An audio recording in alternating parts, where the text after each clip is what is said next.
Jumpa kembali pada Dogma Hukum dengan tema calon presiden dan wakil presiden yang anti KKN.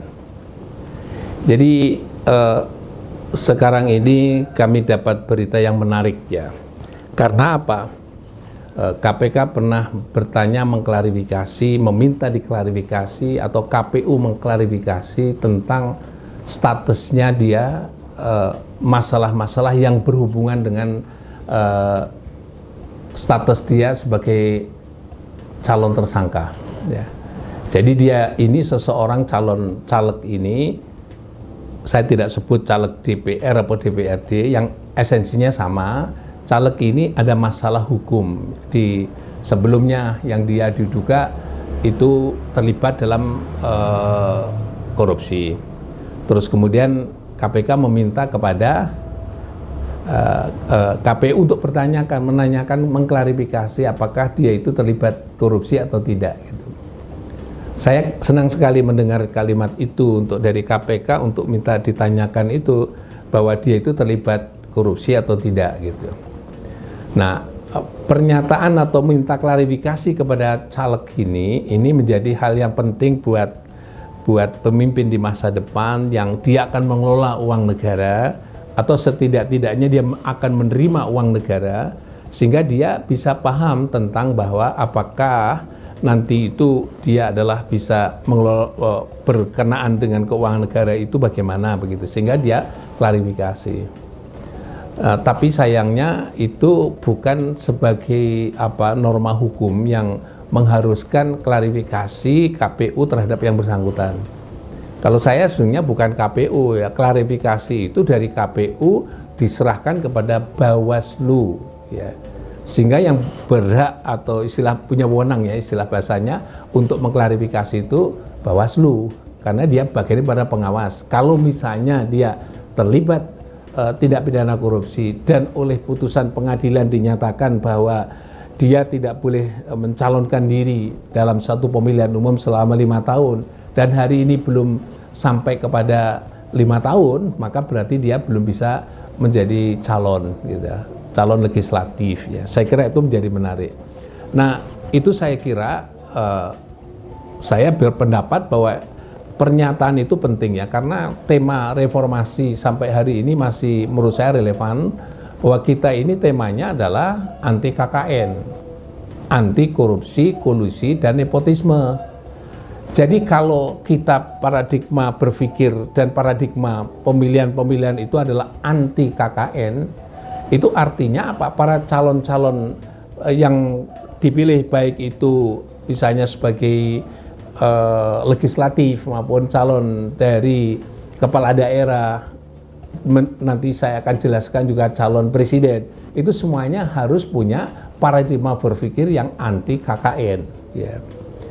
Jadi kita reformasi yang terlupakan ini kita angkat kembali bahwa reformasi berikutnya adalah tahun 2024 itu adalah calon pemimpin yang semuanya baik legislatif daerah maupun pusat atau daerah, DPD dan juga kepala daerah plus presiden, semuanya harus punya paradigma berpikir yang namanya anti KKN, korupsi, kolusi, dan nepotisme. Ini seperti pendapat saya yang saya lontarkan sebelumnya bahwa 3 serangkai ini itu saling berhubungan ya. Kalau orang itu berbuat korupsi, pasti dia akan membangun namanya kolusi. Dia akan membangun juga nepotisme supaya apa? Korupsinya itu adalah tidak tampak keluar dan bisa ditutup-tutupi. Nah, NKKN-nya supaya apa ya? Supaya nanti kalau dihuni oleh keluarga-keluarganya mereka, kan dia saling menutupi ya. Jadi itu efek daripada ini. Jadi konsep tentang KKN saya kira sudah bagus ya. Cuma implementasinya sekarang harus diangkat kembali ya, diangkat kembali. Nah, cara sekarang adalah yang paling bagus adalah para caleg-caleg ini entah dia harus klarifikasi tentang perbuatan dia masa lalu yang diduga sebagai tindak pidana korupsi misalnya begitu. Saya kira para calon-calon ini kan sebagian besar diantaranya mereka pernah menjabat sebagai kepala daerah atau camat atau yang lainnya. Apakah dia selama menjabat itu pernah melakukan tindak pidana korupsi atau tidak? Atau setidak-tidaknya masyarakat udah tahu bahwa dia itu adalah melakukan tindak pidana korupsi. Nah, maka sekarang harus butuh pengakuan yang jujur, maka dia harus membuat klarifikasi kepada publik ya. Maka adalah nanti dalam kampanye dialog publik tentang dugaan dia masa lalunya melakukan tindak pidana korupsi. Dan yang kedua adalah apa rencana yang akan datang dalam rangka untuk pemberantasan KKN itu gitu. Jadi dua hal ya, tanggung jawab masa lalu dia harus membuat pernyataan klarifikasi, untuk yang akan datang harus bisa merancang bangun bagaimana sistem pemerintahan yang akan datang adalah sistem pemerintahan yang anti KKN gitu. Jadi sehingga dengan demikian menjadi jelas paradigma pasca kita reformasi dan sekarang mengupgrade kembali reformasi, maka harus menghidupkan kembali sistem pemerintahan yang anti KKN. Nah, ini saya tujukan pertama itu kepada caleg-caleg itu, dan yang kedua adalah kepada calon kepala daerah ya. Nah, sekarang bagaimana dengan presiden ya? Saya kira ini presiden sebagai puncak dari segala kekuasaan eksekutif ya. Maka presiden dan bakal calon presiden dan bakal calon wakil presiden ya.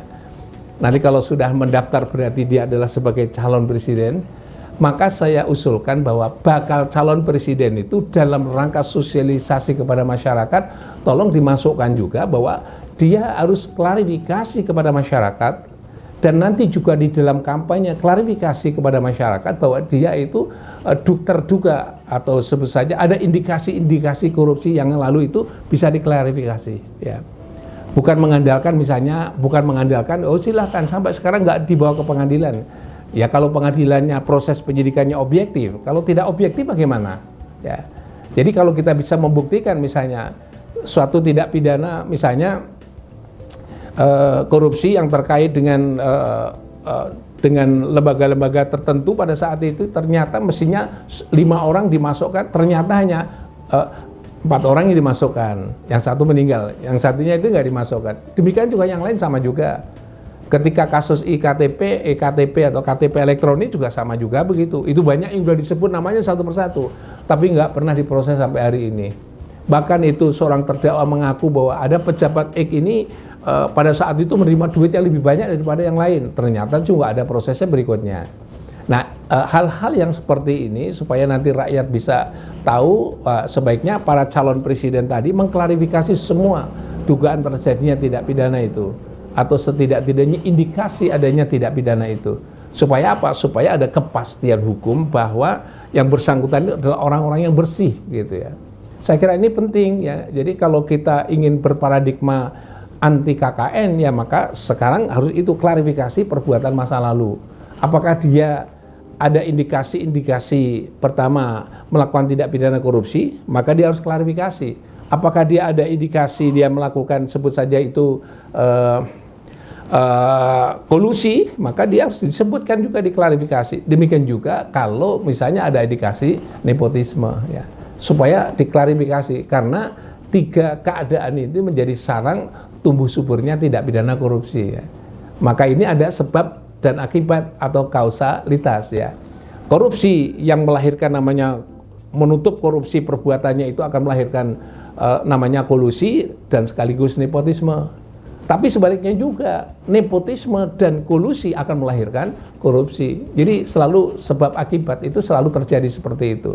Maka komitmen para calon presiden, bakal calon presiden dan juga wakil presiden sekarang harus melakukan klarifikasi itu terhadap mereka yang pernah menjabat ya pada masa lalu itu.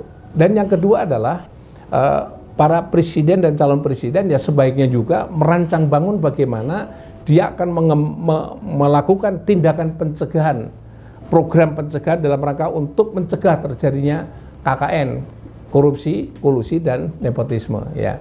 Karena sebelum ini saya telah berbicara tentang ada gagasan agar supaya jaksa diberi kewenangan untuk menegakkan prinsip-prinsip tentang yang disebut sebagai kolusi dan nepotisme itu akan diberikan kepada jaksa. Saya katakan ya jangan jaksa, ini karena jaksa itu tugasnya yang lain, maka sebaiknya itu nanti ada level dalam hukum administrasi yang dirancang bangun untuk mencegah terjadinya kolusi dan nepotisme.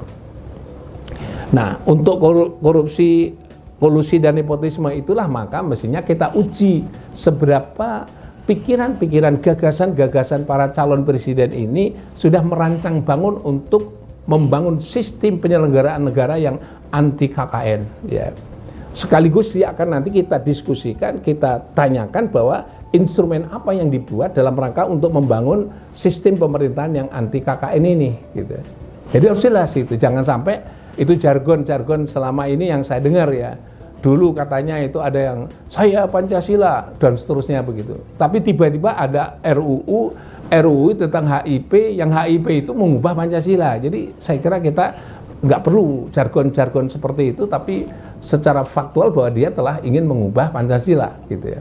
Demikian juga anti korupsi juga nggak usah jargon-jargon seperti itu, tapi yang penting adalah dia bisa menawarkan pikiran-pikiran, dan pikiran itu adalah pikiran yang anti KKN, ya. Saya kira kalau itu dilakukan, menurut saya bagus sekali. Maka ini dalam rangka untuk memenuhi hak warga negara sebagai pemilih agar supaya dia memperoleh informasi tentang pikiran-pikiran calon yang dipilihnya itu, apakah pikiran-pikiran calon yang dipilihnya itu sudah memberi harapan bagi calon pemilih itu atau belum, gitu ya. Maka kewajiban para calon itu menyampaikan pikirannya, membuat pernyataan klarifikasi terkait dengan dugaan atau isu atau sebut saja itu indikasi-indikasi yang dia sebelumnya menjabat untuk klarifikasi bahwa tentang benar nggak bahwa dia telah melakukan tindak pidana korupsi atau tidak. Justru sebelum itu saya, kalau dia berani mereka yang pernah menjabat-jabat itu bersumpahlah di depan publik bahwa dia tidak pernah berbuat korupsi. Kalau itu dilakukan, saya kira sangat bagus sekali ya, di dalam konteks hukum di masa depan, ya. Berani bersumpah bahwa dia tidak pernah korupsi selama dia menjabat. Diujungi dengan yang terakhir adalah merancang bangun tentang bagaimana sistem pemerintahan yang akan datang yang anti KKN, ya. Saya kira itu pendapat saya yang terkait dengan masalah mencegah terjadinya tindak pidana korupsi, karena terakhir ini banyak perkara korupsi yang muncul, maka mestinya solusinya para calon presiden sudah punya pikiran yang anti korupsi. Jangan sampai pikiran yang justru menjerumuskan rakyat bahwa kalau ikuti aja, kalau teman korupsi ya korupsi, supaya kita nggak dikucilkan misalnya. Itu jangan sampai ada lagi, maka sekarang pikirkan untuk yang akan datang. Supaya pemerintahan yang akan datang benar-benar anti KKN dan implementatif, bukan jargon, tapi benar-benar dilaksanakan dengan instrumen hukum yang jelas dan pasti. Saya kira begitu. Ya, mudah-mudahan pendapat saya itu bisa bermanfaat kepada semuanya, dan terutama masukan buat para calon presiden dan calon wakil presiden. Terima kasih, semoga bermanfaat, dan sampai jumpa kembali pada Dogma Hukum untuk edisi yang akan datang. Terima kasih.